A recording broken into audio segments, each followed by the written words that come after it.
Hey, what's going on? Luke here, and what a game 1 of the 2021 State of Origin series was. 50-6, who would have thought? Now, I did my preview, I talked about what I thought the scoreline was going to be, how I thought the game was going to go. It went nothing like I thought it was going to go. The only thing I got right was the fact that New South Wales ended up winning. I thought that Queensland were going to put up a pretty good fight. I thought that the home crowd would get behind them, and I thought New South Wales would eventually run over the top of them, and I still thought it'd be a 1-12, but they didn't just run over the top of them, they just completely annihilated them. Right from the start, you could tell New South Wales were on. Queensland, I'm not going to say right from the start I didn't think they were on, but you could just tell there was a difference. Now, in the past couple of seasons, even when New South Wales were winning this series, I could tell that Queensland were up for it. You could see a lot of the times Queensland scored the first try, and then it was New South Wales who would hit back and then eventually sort of go on with it. Even in 2019, going right to the death. Now, this one, right from the start, you could tell New South Wales are on with it, and they were just going straight through the middle. Tom Trbojevic in the very first set, as soon as he came in from the centre position, and he was taking runs, he took 2 runs in the first set. I remember saying to my missus, yeah, no, like, Blues are all right. They're going to be all right tonight. And I think Tedesco also took the run. So New South Wales are playing fast, going through the middle, and that's exactly what they needed to do, and that's exactly what they did. In terms of who was man of the match, obviously Tom Trbojevic got it. 3 tries. How can you go past him? Obviously set up a couple of tries too. He was just absolutely fantastic. And there's a lot of talk about, you know, is he going to play in the centre position? Like, is he going to defend on the wing? Like, what's he going to do? Is he going to be a roaming fullback? Essentially, he just was a roaming fullback. He was our second fullback. Tedesco was very good, but Tom Trbojevic was even better. And I think there's always going to be that talk of Tom Trbojevic in terms of whether he should be fullback, but I think the centres is the perfect position for him in State of Origin. You got Tedesco at the back, who's super effective. You got him in the centres, and Latrell. I thought Latrell was outstanding.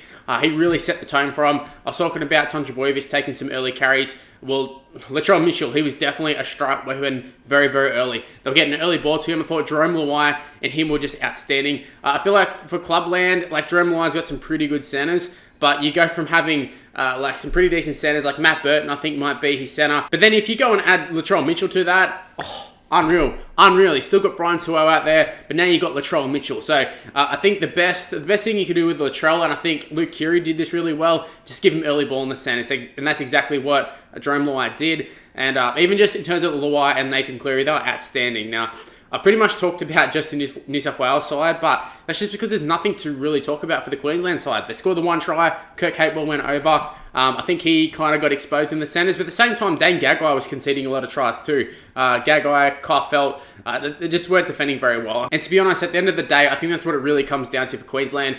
They were just conceding tries way too easy. You saw New South Wales, even to the death, defending very, very well. The 1 try that they did concede was just sort of towards back end of the half. And I know it did give Queensland a little bit of hope, but I think that's more so the fans. For me, I didn't really think Queensland had any hope, but we're just sort of out the back, got to Kurt Capewell, just one-on-one, Trbojevic missed him, and that's probably the one flaw in Trebojevic's game in the whole game, was that he missed that 1 tackle. Obviously, it didn't end up meaning anything, but it was a pretty bad miss, but look, end of the day, New South Wales just absolutely destroyed them. There's no one who didn't have a good game. Everybody was super solid.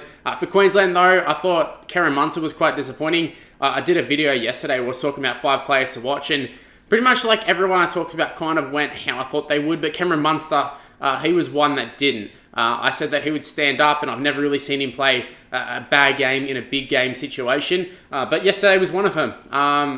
Obviously, he got completely overrun. His forwards weren't doing anything. Didn't really get too many opportunities, to be fair to him, but yeah, definitely wasn't a Cameron Munster sort of game, because I feel like in the past, we've seen him be able to put in a performance even when things weren't going their way. But I think for the Blues, though, I think there was definitely an attitude difference compared to last year, and I think that was the real difference. I feel like New South Wales have had the better side for quite some time in terms of actually on paper, but we haven't actually seen it turn into the performance, where this was definitely, you know, if you look at the teams on paper and you look at all the guys New South Wales have got, you look at the talent they have in the backline, right? You got Brian Tuo, just powerhouse. You got James Tedesco, possibly the best player in the game. Tom Trbojevic probably is the best player in the game at the moment. So you even got contention of who's the best player. Nathan Cleary, another one. So between those 3, you've got the best players in the game. On the bench, we had the bloody Dally M medal winner. Your other winger, Josh Adokar, easily the best winger in the game. You got Jerome Luai, arguably the form 5'8" of the comp. You probably wouldn't say he's the best 5'8", but in terms of form, you'd say he's right up there. I'd say Cameron Munster's a bit better than him. Maybe even Jack Whiten on his day. But look, Jerome Luai, absolutely fantastic. Great combo with Nathan Cleary. So you got the best halves combination, at least, in terms of Clubland. And then obviously Latrell Mitchell, best centre in the game when he actually wants to play centre. And obviously, he's playing centre. He hasn't played for New South Wales a couple of years. And I think this game really showed what New South Wales were lacking last year. And like I said, the motivation obviously was one of them. Secondly, was just the cattle wasn't there. Last year, we had Jack Whiten and Gutho in the centres, and they got exposed big time. We saw Kurt Capewell stand up to Trbojevic, but he really showed up Gutho last year. We saw Jack White made some pretty bad defensive reads, and that's not what Latrell Mitchell was about. Latrell Mitchell was jamming in, he was smashing players. Tom Trbojevic doing the same. Plus the centers were coming in, doing a lot of work, getting some early ball, and just being in danger throughout the whole game. Now, I feel like the biggest thing that gets overlooked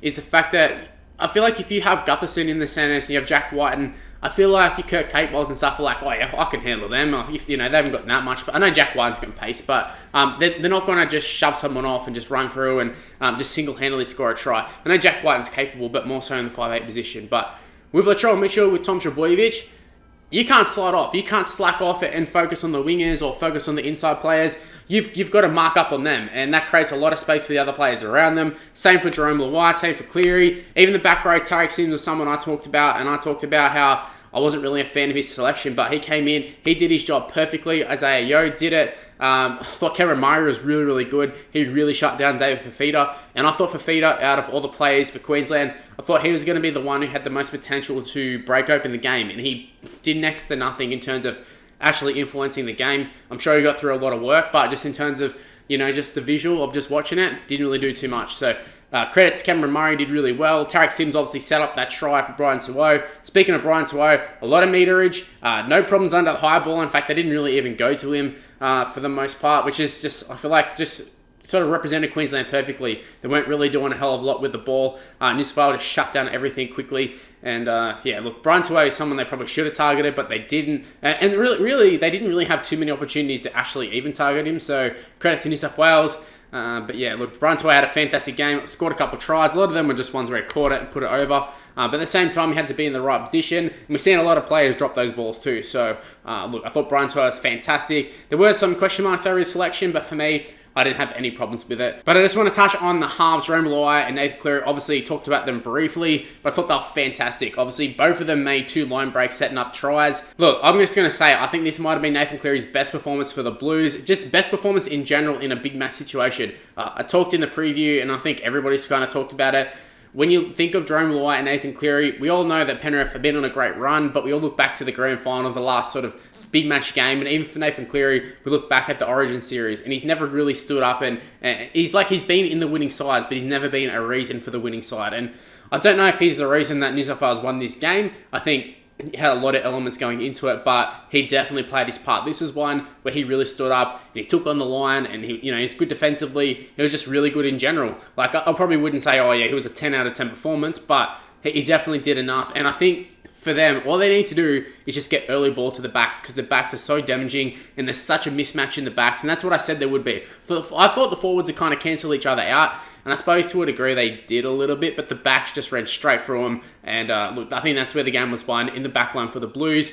What did Queensland do going into game 2? I don't really know. I think they're going to rely on Kalen Ponga coming back. Is he going to be enough to change things drastically? I don't really know. I don't think so. I think obviously they're going to be a better side with Kalen Ponga in there. Josh Papali will be back. Maybe they can add in some reinforcements on the bench or something. Maybe even chuck in a centre for Capewell. Maybe Capewell moves to the forwards. I don't really know exactly what they're going to do.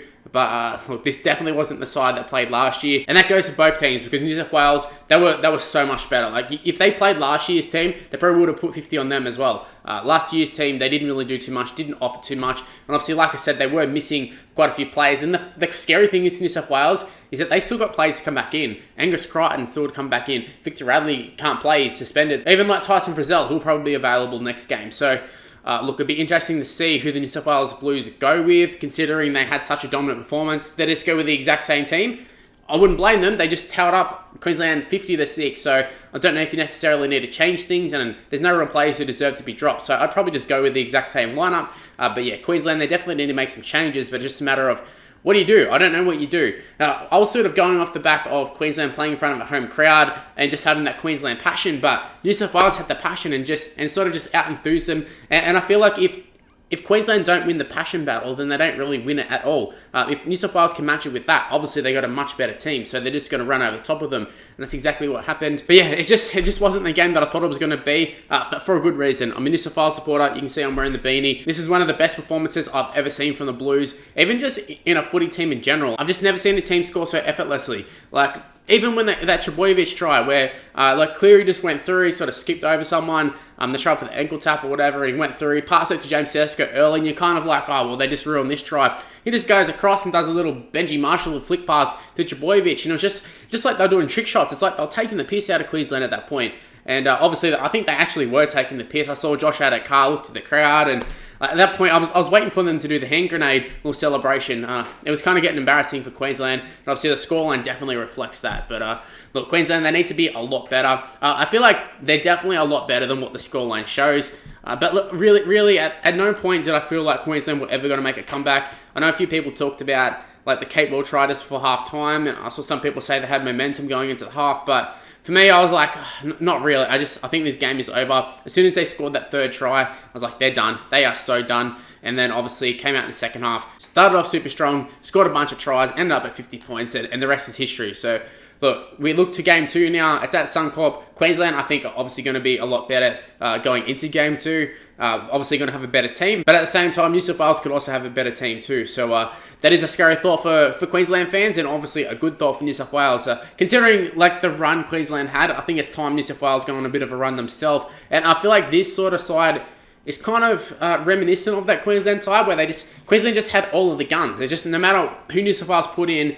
you couldn't really stop it. And New South Wales ended up picking players purely to just try and stop that Queensland side and stop particular players. Like Latrell Mitchell, if there was ever a game that reminded me of Greg Inglis, that was it. I know he gets a lot of comparisons to Greg Inglis, but that was really Greg Inglis to me. Just the fact that every time he got the ball, there was just so much threat. And like I said, I think that goes to the whole back line. It's just the fact that no players can really suck off in Queensland and slide out and go, oh, don't worry about these guys. Because if they do that, well then, you know, Nathan Cleary will take on the line. Jerome Luai will take on the line. And that's exactly what they did. Made line breaks and they still set up tries. So yeah, there's no slacking off in the back line. And like I say, Queensland, I don't know if you pick players purely to just try and stop, say, Tom Trbojevic. But at the same time, they don't really have anyone who could do it. So at least when the Blues were picking, say, like Josh Morris, he's at a state of origin caliber centre, whereas Queensland don't really have anyone. They've got Dane Gagai, and that's about it. So, like I said, I really don't know what you do for Queensland going forward. But that's for the Queensland selectors to find out. That's what Paul Green needs to find out. So, yeah, leave in the comment section below. What were your thoughts of this game? I thought it was absolutely fantastic. New South Wales fans, I'm assuming you absolutely loved the game. Queensland fans probably hated it. But, yeah, I thought it was pretty good. Also, I just want to touch on the referees. I thought they were pretty good. I don't think there was any real controversy. I know the one try was maybe offside. I think it was Payne Haas. But, like, he didn't actually involve the play. So, it is something that they have been giving as of late, so I don't really have a problem with it, and obviously it didn't affect the outcome of the game, so yeah, I thought the refereeing was pretty good. So yeah, leave in the comment section below what were your thoughts of the game. Anyways, that's where I'm going to end this video. Hopefully you did enjoy it. If you did, make sure you go ahead and smash the like button and subscribe to the channel if you're new around here. Also make sure to turn on the notification bell. It's super important in terms of you actually seeing these videos. It's Origin time. In fact, it's just NRL time. The NRL season's going on, so I'm going to be posting heaps regardless, but especially during Origin season. So go ahead, use the notification bell. Never miss any of my videos. Just get a notification on your phone. There you go. Good to go. Leave a comment. Leave a first comment. Leave a like. Do whatever you want to do. Also give me a follow on social media as well. It's on the screen. Right now, it's Mr. Luke and YT for the most part. It's just Mr. Luke for Facebook, but everything else is Mr. Luke and YT. So go ahead, give me a follow, give me a like, give me an ad, do all that sort of stuff. Anyways, that's where I'm going to end this video. Thanks for watching. Stay tuned for more content on the channel. Might even do a live stream soon, so stay tuned for that. And that's where I'm going to end this video. Thanks for watching, and I'll see you next time. See yous.